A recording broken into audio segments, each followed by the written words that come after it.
Les Pluies de Castamere est une musique iconique de l'univers du Trône de Fer dont tout le monde a déjà entendu les airs à Westeros.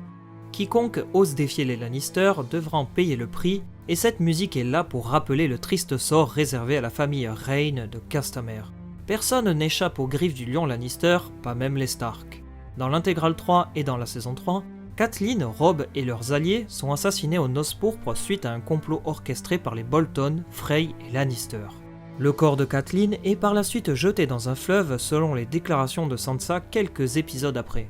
Mais dans le bouquin, la fin de Catelyn prend une autre tournure et beaucoup savent de quoi il s'agit. Avant de continuer, je tiens à préciser que cette vidéo spoil une partie des livres et non de la série. Il n'y a aucune chance de voir cet arc du livre arriver à ce stade de la série. Bref, on reprend. Dans le livre, juste après avoir vu son fils se faire assassiner, Catelyn devient folle et se lacère le visage de rage. Perdant la raison, elle hurle de rire avant de se faire égorger. Là aussi, son corps nu est jeté dans le fleuve de la Verfurque d'une manière grotesque par les soldats Frey. Pendant 3 jours, le corps de Catelyn est baladé au gré des flots, sa gorge tranchée laissant s'échapper une grande quantité de sang. Son corps est par la suite sorti de l'eau par Nymeria, la louve d'Arya. Entendant du bruit, elle s'enfuit, laissant le corps de la mère Stark gisant sur les berges du fleuve. C'est alors qu'un des membres de la Fraternité sans bannière découvre le corps de Cat. Avertissant Beric Dondarrion, ce dernier conjure le prêtre rouge Thoros de Myr d'insuffler le dernier baiser à Catelyn comme il l'avait fait avec lui à 6 reprises. Il s'agit d'un baiser magique qui rallume la flamme intérieure d'une personne décédée. Thoros refuse, argumentant que le corps est resté trop longtemps dans l'eau et que la magie de R'hllor ne lui sera d'aucune utilité. C'est alors que Beric Dondarrion, lassé par ses 6 résurrections, décide d'offrir le peu de vie qui lui reste afin de ranimer Catelyn. Beric meurt car sa flamme intérieure était quasi éteinte et il donne le peu qui lui reste pour ramener le corps abîmé de Catelyn à la vie. Revenue d'entre les morts par miracle, Catelyn est définitivement morte et elle n'est plus que l'ombre de ce qu'elle était avant les Noces Pourpres. Son esprit est gravement endommagé par les récents événements, mais aussi son séjour dans l'eau et sa résurrection quasi approximative. Son corps ramolli après son voyage au gré des flots lui donne un aspect cadavérique glaçant. Elle a perdu la moitié de ses cheveux et les quelques qui lui restent sur la tête sont secs et blancs. Son visage est en lambeaux, lacéré du bas de ses yeux jusqu'à sa mâchoire, car elle s'était lacéré le visage de rage. Le reste de son corps est jonché de plaies en tout genre. Certaines de ces plaies laissent apparaître des parties de son crâne et de ses os. Pour s'exprimer, elle doit cacher la large coupure de sa gorge ou murmure aux oreilles de ses serviteurs. S'exprimant avec une voix quasi inaudible et suintant la haine, il faudra désormais l'appeler Lady Stoneheart, traduit en Lady Cœur de Pierre en français. D'après les paysans ayant croisé son regard dans l'intégrale 4, elle a un regard terrifiant à vous glacer le sang. Ramenée à la vie par Beric Dondarrion, Lady Stoneheart est à présent animée par la haine et la soif de vengeance. Désormais, elle n'aura que pour seul objectif de venger le massacre de sa famille en faisant payer les responsables. Très vite, elle pourchasse les membres de la famille Frey car elle les tient pour responsables directs du massacre. Il faut dire que les Frey ont rompu la paix sacrée des dieux en déshonorant la tradition de l'hospitalité. S'établissant à Vieille-Pierre, une ancienne forteresse en ruine dans les Conflans, Lady Stoneheart est désormais à la tête de la Fraternité sans bannière. Avec sa bande de hors-la-loi, elle fait enlever Peter Frey, arrière-petit-fils de Walder Frey, et exige une rançon. Les Frey, ignorant sa résurrection, envoient Meret Frey, le 9e fils de Walder Frey, pour payer la rançon. Arrivé sur place, Meret donne l'argent et demande où est Peter. Les bandits emmènent Meret devant un arbre dans le bois sacré et il y découvre Peter pendu. C'est alors que Lady Stoneheart apparaît dans la pénombre, enlève sa capuche et révèle son visage. Meret est surpris car il ne comprend pas comment elle est encore en vie alors qu'il l'a vue mourir et qu'il a participé à sa mise à l'eau. Fixant Meret, qui avait la corde autour du cou, Lady Stoneheart le reconnaît et le fixe, le regard plein de haine. L'un des membres de la fraternité s'exprima. « Elle ne peut pas parler. Vous avez tranché la gorge trop profond pour ça, vous autres, putain de salauds. » Mais elle se souvient. Puis il se tourne vers Catelyn. « Votre avis, madame? Il y a trempé ?» Lady Stoneheart ne le lâchait pas des yeux, puis elle acquiesça d'un signe de la tête et fait pendre Meret à son tour. La vengeance des Stark est en marche. Mais est-ce vraiment tout? Catelyn semble quand même concernée par le sort réservé à ses filles. Elle sait qu'Arya a été vue aux Noces Pourpres avec Sandor Clegane, et elle questionne ses victimes sur ce sujet avant de les pendre. Peu de temps après, Catelyn et sa troupe continuent à progresser en direction du nord.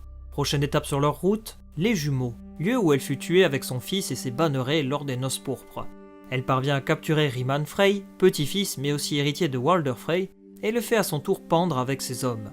En l'exécutant, Catelyn récupère la couronne de Robb Stark, autre différence avec la série, puisqu'il n'en a pas dans la série. Par la même occasion, il semblerait qu'elle cherche à informer son frère Edmure Tully de ses plans et exfiltrer son oncle, le Silure, assiégé à Viveseg.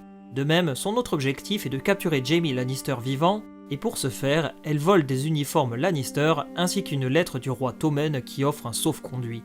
Pour certains, Catelyn aurait également mis la main sur le testament de Robb Stark désignant son héritier, mais là, il est vraiment difficile de l'affirmer encore. Toujours est-il que beaucoup de lecteurs se questionnent sur les vraies motivations de Lady Stoneheart. Est-elle une sorte de zombie animée par la vengeance aveugle, ou fait-elle tout ceci dans un but bien précis? Mystère. En tout cas, Lady Stoneheart réapparaît à nouveau dans l'intégrale 4 pour une séquence qui fera couler beaucoup d'encre. Toujours à la tête de la fraternité sans bannière, elle parvient à mettre la main sur Brienne, accompagnée par Podrick Payne et Hyle Hunt, anciennement au service des Tarly et qui étaient au service du roi Renly Baratheon. Brienne est identifiée comme une Lannister puisqu'elle porte l'épée féale que lui a offerte Jaime Lannister en cadeau. Présentée devant Lady Stoneheart, Brienne ne comprend pas de suite de qui il s'agit. C'est alors qu'elle reconnaît Catelyn au moment où elle enlève son capuchon. Thoros de Myr lui explique tout, comment elle a été ressuscitée, la mort de Sandor Clegane et de Beric Dondarrion, la disparition d'Arya, la vengeance contre les Frey, etc. Brienne, désemparée, dit à Catelyn qu'elle fait ça pour retrouver Sansa et Arya, et que Jaime a tenu sa parole en la libérant pour honorer son pacte. Lady Stoneheart, toujours aussi froide, saisit sa gorge à pleine main comme si elle voulait s'étrangler afin de parler. Brienne n'entendit qu'une faible voix, et le bandit lui fit la traduction. Elle dit que vous devez choisir, prendre l'épée et tuer le régicide, ou subir la pendaison des traîtres. L'épée ou le nœud coulant, elle dit. Choisissez, elle dit. Choisissez. Brienne lui dit qu'elle ne pouvait choisir, car elle éprouvait plus que de la sympathie pour Jaime Lannister. Alors, Lady Stoneheart reprit la parole, et là Brienne comprit ce qu'elle dit. Pendez-les. Conduite à l'extérieur de la grotte à un arbre, Brienne, Podrick, Hyle sont pendus tous les trois. Dans un dernier élan, alors qu'elle voyait ses compagnons se débattre au bout de la corde, Brienne cria un dernier mot. Jamais écrit dans les intégrales, l'auteur a pourtant confirmé en convention qu'elle cria épée. Ainsi, Brienne choisissait l'épée et donc par conséquent de mettre à mort Jaime Lannister. Voilà les derniers instants de Lady Stoneheart dans les livres, et l'on ignore le destin de Podrick et Hyle, même s'il est fort à parier que Catelyn garde en otage les deux compagnons pour que Brienne réalise au mieux la tâche qui lui a été confiée. Plus tard, dans l'intégrale 5, Brienne retrouve Jaime et parvient à l'attirer seule avec elle en échange d'une promesse pour retrouver Sansa. Que va-t-il se passer par la suite? Nous l'ignorons totalement, et il est fort à parier que Lady Stoneheart aura un rôle déterminant dans l'intégrale 6 qui tarde à paraître. L'auteur avait fait précédemment une déclaration à propos de Lady Stoneheart, je cite « Dans les livres, les personnages peuvent revenir à la vie. Après la résurrection de Catelyn en tant que Lady Stoneheart, elle est devenue une tueuse froide et vengeresse. Dans le 6e livre, The Wind of Winter, je continue de raconter son histoire. C'est un personnage important dans la mythologie des romans. Son absence de la série avait fait couler beaucoup d'encre là aussi. Les lecteurs ne comprenaient pas comment on pouvait se passer de ce personnage à l'avenir. Inutile de refaire tout le débat à ce sujet, mais précisons tout de même qu'il n'y a aucune chance pour voir arriver Lady Stoneheart maintenant, étant donné que la série a dévié de l'intrigue des livres et que les Noces pourpres ont été vengés en partie par Arya, Jon et Sansa. Pourtant, durant la saison 7, le trouble est total car un personnage ressemblant étrangement à Lady Stoneheart apparaît. Dans l'épisode 4, durant l'entraînement de Podrick et Brienne, Arya se joint à eux sous l'œil avisé de Peter Baelish et Sansa. En arrière-plan, alors qu'Arya dit à Brienne qu'elle a juré de défendre les deux filles de sa mère jusqu'à sa mort, on peut voir un personnage marcher rapidement. Pour beaucoup, il s'agit d'un clin d'œil fait à Lady Stoneheart. Le personnage porte la même robe et a les cheveux de la même couleur que ceux de Catelyn. Vous me direz que c'est sans doute insuffisant comme élément pour raccorder ce personnage en arrière-plan à Catelyn. En revanche, il faut quand même reconnaître que c'est étrange de voir une femme ressemblant à Catelyn apparaître en fond, alors que l'on voit des personnages liés à son histoire en premier plan. Baelish, celui qu'il a toujours aimé, Sansa et Arya, ses filles, et enfin Podrick et Brienne, tous les deux liés à Lady Stoneheart dans les livres. Certains ont même pensé qu'il s'agissait vraiment de Lady Stoneheart, mais comme vous le savez, c'est tout bonnement impossible puisque Beric Dondarrion est encore en vie dans les épisodes suivants. De plus, comme dit précédemment, ramener ce personnage à la vie si tard ne servirait ici à rien. En tout cas, les showrunners ont voulu tenter de réconcilier les fans déçus de l'absence du personnage dans la série. Un clin d'œil sympathique que je souhaitais quand même vous mentionner. Toujours est-il que ce personnage promet d'avoir une grande importance dans le prochain tome. Catelyn va-t-elle enfin avoir un face-à-face avec Jaime Lannister et Brienne? Lady Stoneheart va-t-elle reprendre sa folie meurtrière en vengeant les Noces Pourpres? Rien ne nous permet de l'affirmer, même si des théories élaborées par-ci et par-là permettent d'éclairer son rôle à venir.